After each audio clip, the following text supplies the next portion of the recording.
Honestly, I get a bit angry at those motherfuckers in ex-Soviet countries. They don't know how bad it is to be in the U.S.'s backyard instead of at the USSR's. At least they have houses and healthcare. Look at us in Latin America. Well, Latin America was also never like an actual legitimate. Latin America was not under the umbrella of the United States of America, though. Latin American countries.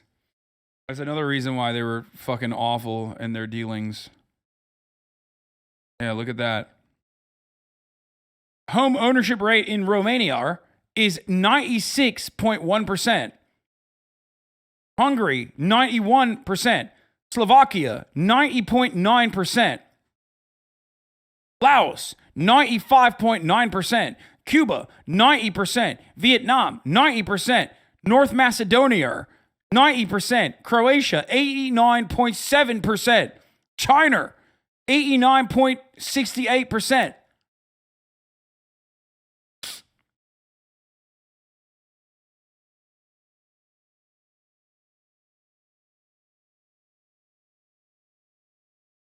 Why do you think that's like that? That's so strange, dude. Where the fuck is America in this? I want to see. Huh.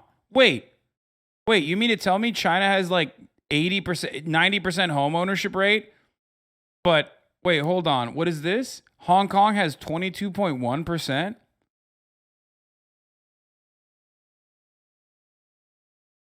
That's so weird. I wonder if there's like a through line in all of this. I'm just trying to figure out, like, what could it be? I can't figure it out for the life of me. Can someone describe what the difference is? I wonder. I just don't know. I don't know what it is. Colonialism, perhaps? Not just colonialism, but colonialism and its remnants. Maybe Hong Kong doesn't have enough grind set. That's crazy. You'd need to have two entirely different systems for that to happen, even if they were one state. Just an odd thing I noticed right there. United States, 65.5%, by the way, home ownership.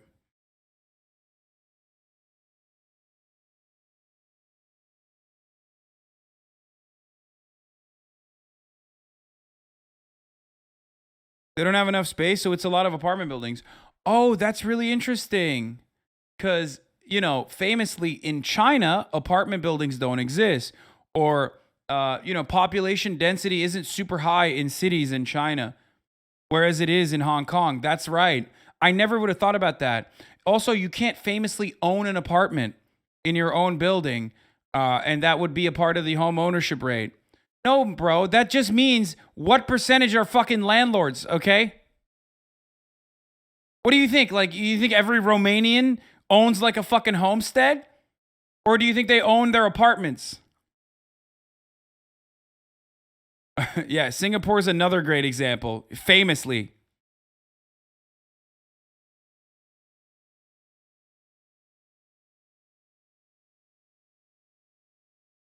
Holy shit, Hasan, you're being really dense. Hong Kong is literally just a city. They don't have vast rural lands. Bro, you're being ridiculous.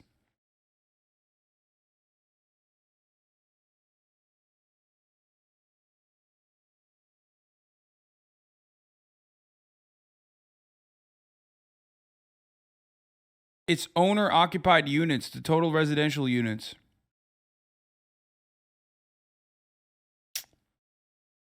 Hong Kong has, by the way, a fucking incomprehensible housing crisis. Like, just unimaginable, okay? Same with South Korea, which I'm surprised. Where is the... Oh, nope, that's not surprising, 56.8%. The only number that's actually surprising here is Austria, okay? Austria, where Vienna is 65% publicly owned housing units.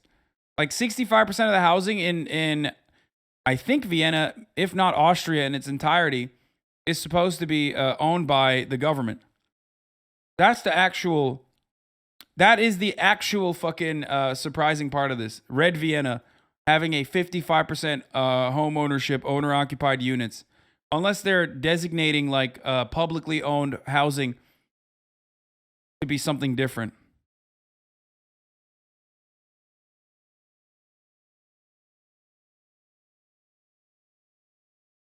Hong Kong does not have rural areas like fishing villages and shit, of course. You guys are so fucking stupid, dude. You're literally refusing to comprehend the main reason. Then Singapore would be the same, okay? No, the main reason is because these are fucking, they have, the way that people see housing is entirely different in countries, in different countries and in different economic systems. Shut the fuck up.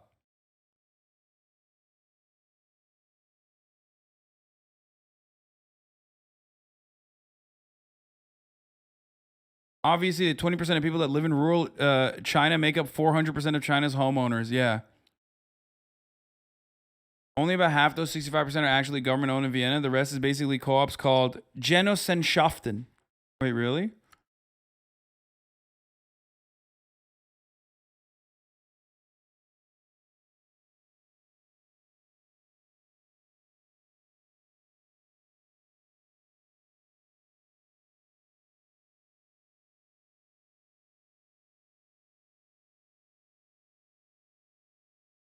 The irony is, like, people don't understand that half of the fucking houses that we're looking at in like places like in former Soviet nations in the Eastern Europe are literally apartment blocks that were government owned. They're not individual houses, you fucking weirdos. They're the ugly ass brown and gray ass apartment blocks that you know as government housing. That's what the fuck it is. So it's not like, I know that in America, you literally personally think like the only home ownership is when you own a fucking fat house with a white picket fence, but that's not how it works. What do you mean? Not 80% of Hong Kong's population is homeless? No, dude. But 80% of Hong Kong's population is renting. That's what that means. Only 22% of Hong Kong's entire population owns their own homes. The rest is renting.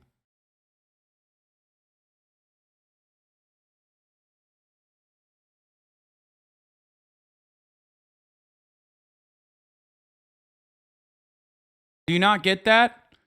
And for that reason, by the way, for that reason, Hong Kong has a gigantic problem, so does South Korea, with homelessness. In South Korea, didn't they recently make those basement apartments illegal because of flooding? Like in the movie Parasite? Am I wrong about this? Didn't that just happen?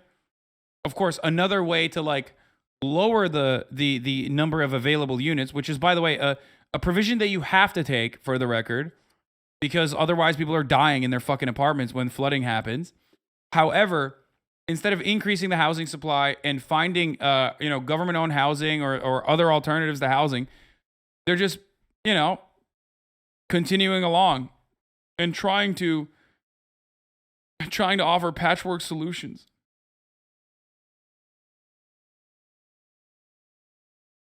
Inside of Hong Kong's cage homes is the neoliberal solution. It's more expensive to live in Hong Kong than anywhere in the world.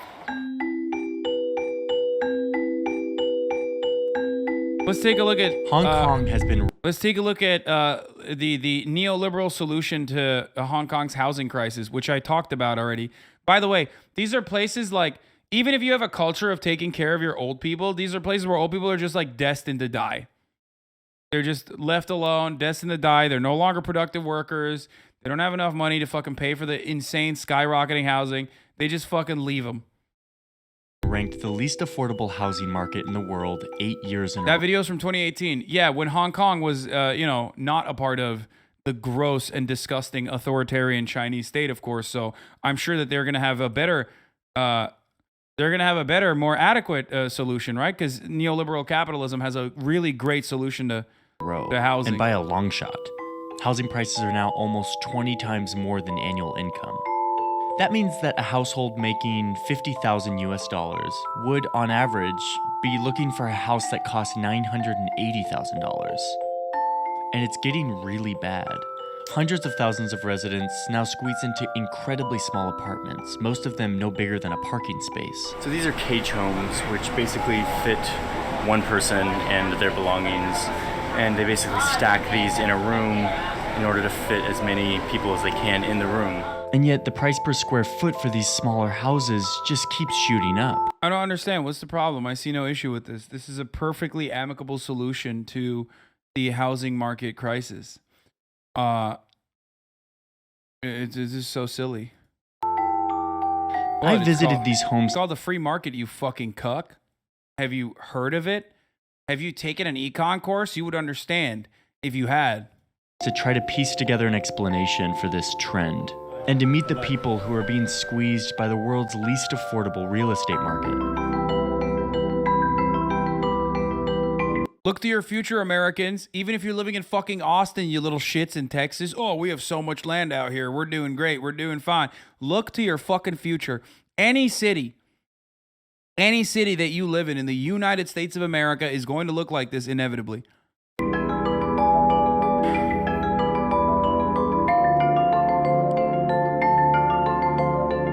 This is the urbanist dream, by the way. I just realized this is like the YIMBY urbanist dream, okay?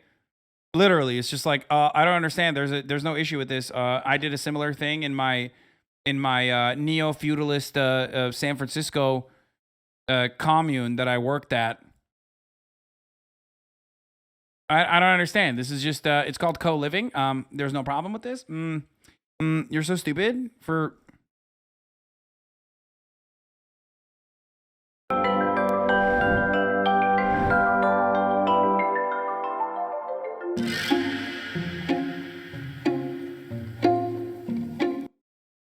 Oh, what? Why half the scientists in some Eastern European countries are women? Stop. Listen.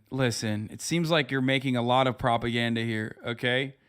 And this is undermining what I've learned, okay? This is undermining what I've learned about International Women's Day, for example, or you know, Soviet era protocols. You're fucking. I don't like this. Let's watch this. Let's keep watching. Tens of thousands of people in this city. I don't remember you hating on Yimbys. I guess you're just another landlord tyrant now. No, motherfucker. I talk about increasing the housing supply all the goddamn time. I literally talked about it on this broadcast like numerous times. Shut the fuck up. Suck my cock. Who live in spaces that are between 75 and Yimbys are the fucking Yimby urbanists are the fucking vegans of the housing crisis world, okay? 140 square feet. For some perspective, they can't shut the fuck up. Space in the US is 120 square feet. 所以好困難，始終呢度係黑暗嘅，即係一入嚟到見唔到光㗎嘛。One of the most common strategies for small space living is this subdivided house model. This big space that's been divided up into a bunch of tiny little living spaces. These people basically have room for a bed and a table and a few belongings. 有啲就條理，有啲就求求其其咁樣。嗰啲唱 K 啊嗰啲啦，同埋啲水啊嗰啲藥品啊，好簡單嘅啫。What makes this model work is that they have a bigger communal space where they're able to have their cooking and their washing in the bathroom open to everyone so that they can save space and save money in their actual living quarters. Bro, the moment that we look at Hong Kong's cage homes, everyone in the chat is like, China is denying the Uyghur genocide still. It's like, bro, what does that have to do with this right now? Like, you can't just literally look at the same exact problem that exists in your fucking backyard right now, the same exact problem that impacts you, a capitalist commodified attitude towards home ownership directly causing this problem, without turning around and be like, well, they're doing Uyghur genocide. What do you mean? Just have you what? Hello? What the fuck? It's so weird. Just study why you are reflexively hitting that note. Okay? Just think about it. Just think about why. So this is the kitchen for this space, which is shared by 4 families. 因為每個人生活習慣唔一樣咯，成日都因為好少個事都會有摩擦咯，唔 OK 咯，即係好多嘈交咯。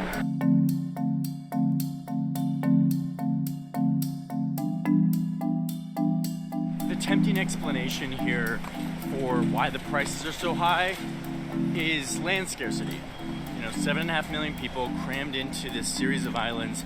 It's going to drive up the prices. It's the same story in a lot of places that have run out of land that are in high demand. Think San Francisco or New York City. Okay, this might be the story in New York City and San Francisco, but is Hong Kong actually running out of land? Let's see what the drone says about this. Flying over Hong Kong, you start to see that while yes, there's a very dense urban landscape, there's also a whole lot of green space.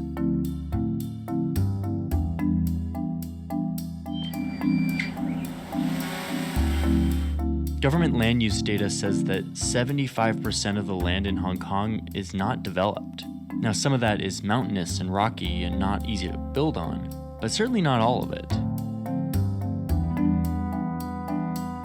So I wonder if there was any sort of like interest in maintaining that undeveloped land undeveloped so that housing, so that the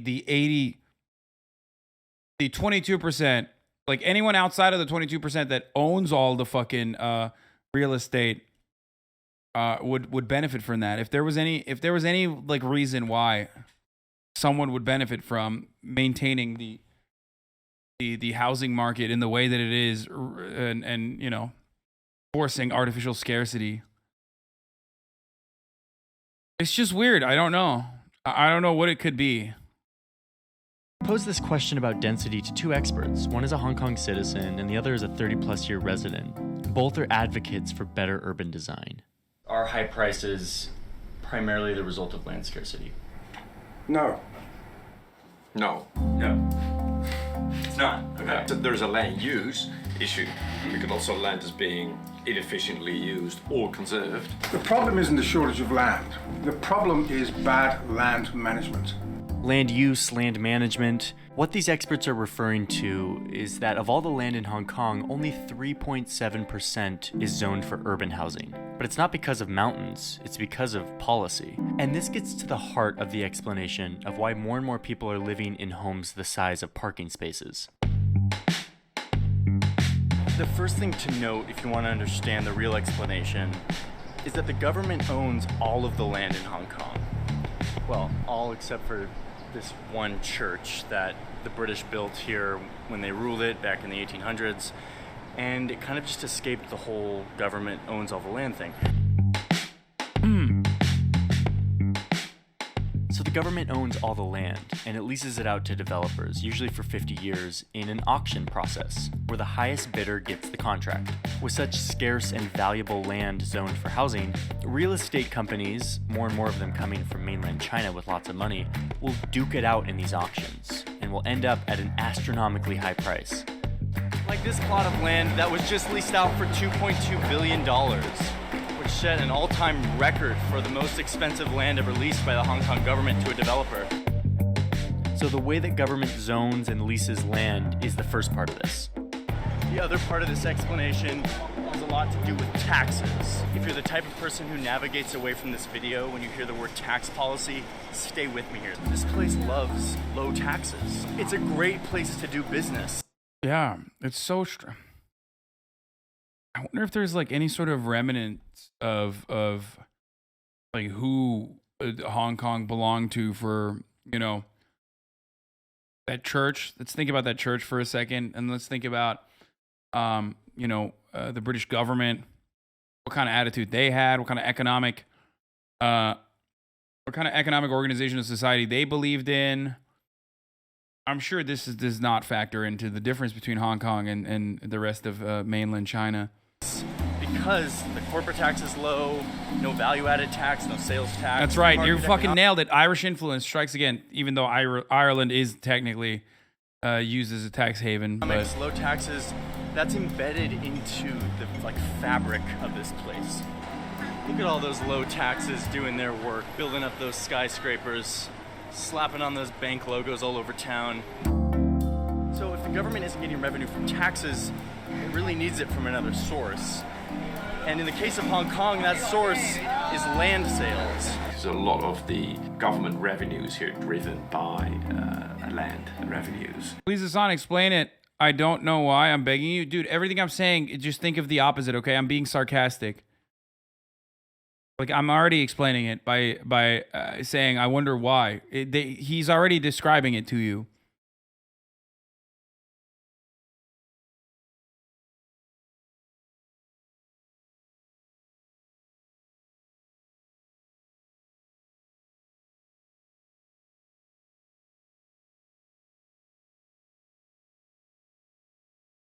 Please consider that Chinese companies are the ones that are bidding the lands and refuses to develop it and to harm Hong Kong people. Dude, that is... Bro, I'm sorry, but that's like next level insanity. What the fuck? Bro, come on, dude. Come on, brother. Jesus Christ. Even when it's directly a byproduct of capitalism and British colonial or British imperialist attitudes, it's still China's fault? Like, what the fuck?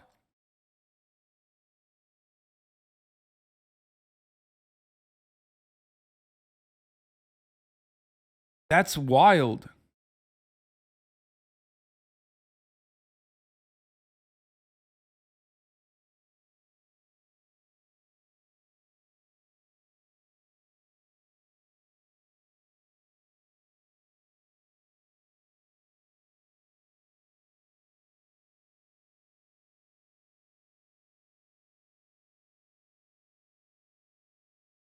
State-owned apartments in Vienna is rented out to people, so officially it's not owned by the people themselves. Oh, that makes sense. Yeah.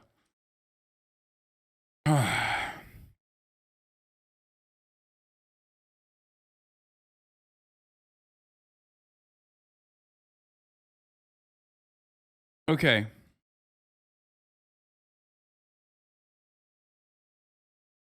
We'll see what happens. Okay. We'll see what happens in the future. It can continue to go that way. It can continue to go that route. Okay. Certainly. But we're watching a video from 2018. We're also watching a video of a autonomous area that was developed for many, many fucking years completely separately from what you were talking about.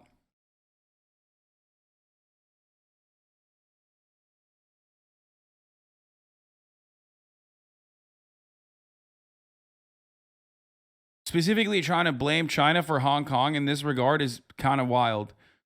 Especially when this is like, this predates the takeover.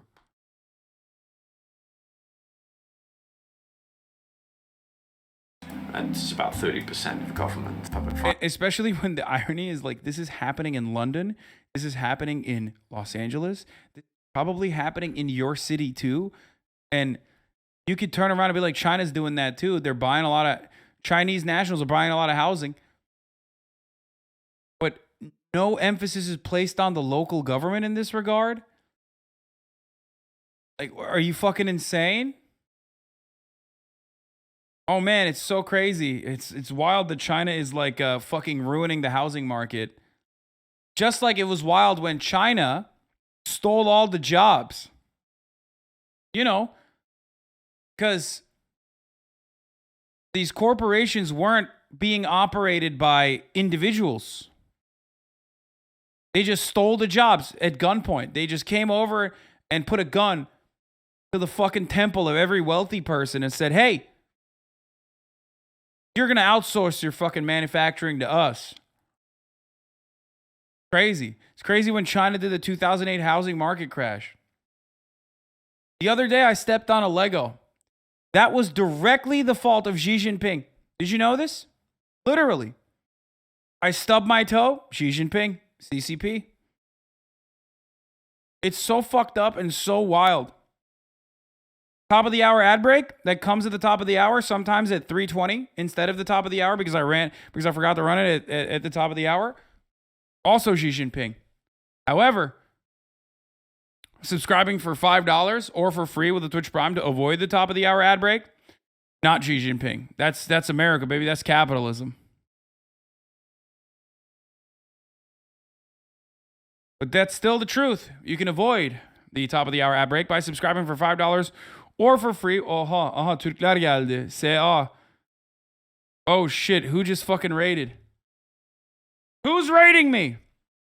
I gotta run the fucking ad break now, but Türkler tam ad break verirken geldiniz ama korkmayın, siz zaten Türkiye'de olduğunuzu görme ihtimaliniz yok. Anyway, here's the 1 minute ad break now. Oh, Jahrein raid etti. Jahrein, I hope you had a good stream. Thank you for the fat raid. We're looking at the housing market in Hong Kong. Financing income. The government of Hong Kong can lease out this land to develop Aleykümselam Türkler. astronomical prices, make a ton of revenue from that, and not have to raise taxes on the people or the corporations that reside here. And they still proudly retain their ranking as the freest economy on earth. What this means is that the Hong Kong government doesn't have a huge incentive to free up more land and lower prices. But while this current arrangement of bidding and auctions is really good for revenue for the government and good for the market generally, it's not super good for the people of Hong Kong. 因為我仔係過度嘅 A 仔嚟㗎嘛，所以空間對於佢嚟講少咗少少，空氣唔流通嘅，對我身體都唔好㗎。Of all the small spaces, this is easily the most cramped. These are coffin homes. Could I ask you just a quick question about your living space? 一個人啫喎，多個人都唔得。呢度一個月咧，呢個位就係2100蚊。$267 a month for that, dude. 你住得三餐大約年幾兩年啦，喺香港啲住費都太貴。The government is slowly working on this problem. Year after year, new policies come in that are meant to fix this, but they're slow to change, mainly because they have an incentive to keep the status quo as it is. Out here at this industrial complex in Hong Kong, I met with a guy named Eric Wong, a local inventor and businessman who has seen a business opportunity in the midst of this space crisis. Oh, great. Eric grew up in Hong Kong and has been thinking about... Bro, that is psychotic. Dude, what the fuck? What is going on, brother? How do you go, yo, I watched dystopian science fiction flicks when I was growing up and decided I want to be the guy who makes the pods, dude. About small space living for a long time. Homie, that's just a coffin. 其實喺我幾歲嘅時候，第一個 capsule I built my first capsule when I was really young, he says. My family got a new fridge and I carved windows out of the box the fridge came in. Oh, it has Wi-Fi. His capsules come in 1 or 2 person sizes and are meant to provide a more efficient and hygienic version of the cage and coffin homes, all at a relatively low price. 呢啲款式咁喺國內啦，我哋買到係唔使3000蚊一個探倉，咁啊基本上你買張你去 IKEA 買張床都會貴過。 Down here, there's a little box where you can put all your valuables. Okay, so there's mirror lights, there's reading lights. But these capsules, as innovative as they are, really just put a Band-Aid on.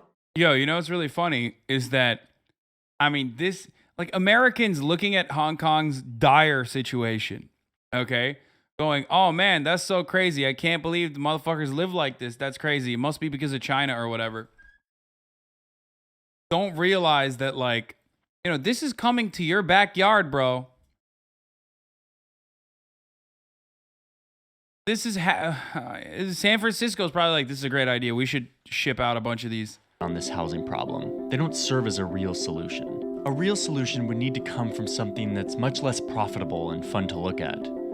Government policy and zoning reform that will free Japan doing this too? Is that also China's fault? Yes. Yes, it's also China that did this, okay? Yes. Somehow. Always. It's communism's fault, probably.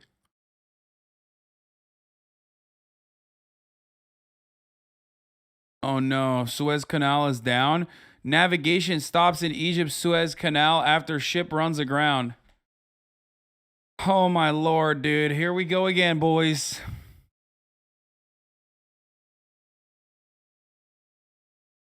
Here we go again, boys. The sequel.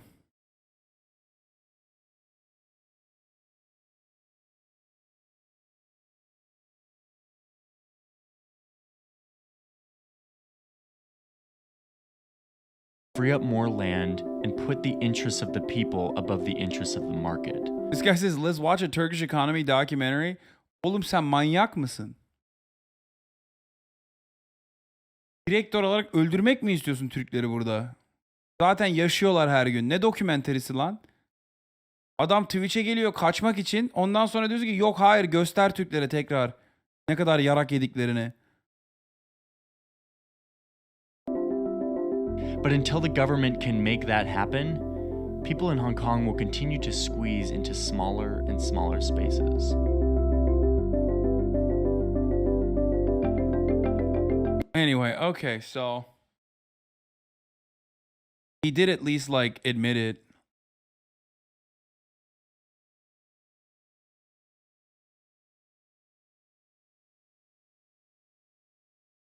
Come on, dude. The Hong Kong protests were largely driven in large part by youth resentment towards unaffordable housing. The CCP controls Hong Kong's LegCo parliament and pretty much backs the same real estate developers that the British did. It's not China's fault, but they largely maintain British colonial structures. It's just the truth. 100%. Let's see what happens. If it continues to be the same exact way, then you're right. That they are, that, you know, they're engaging in the same exact exploitative structures that the British did.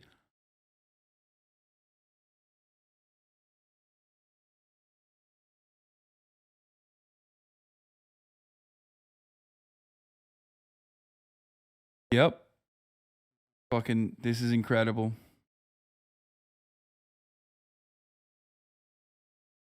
The ship that ran aground is Turkish? No.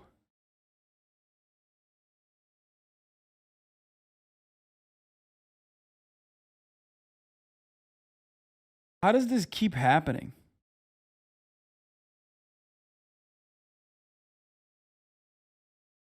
It's a Greek ship, probably.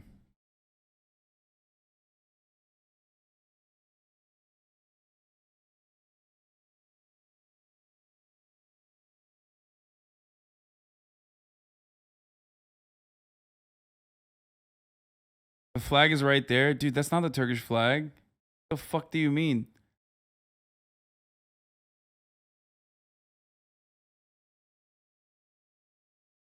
Motherfuckers be like, oh, it's red.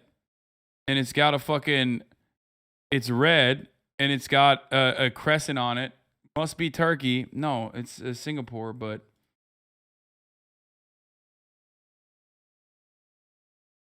Oh my God.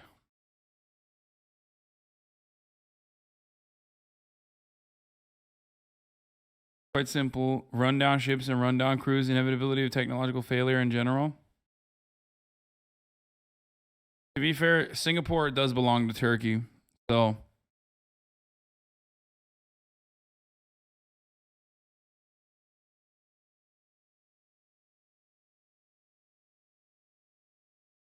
we'll see. See what happens there. All right. How the fuck do we get to home ownership, dude? From Gorbachev. Oh, this is a funny edit on a funny video that we will be watching.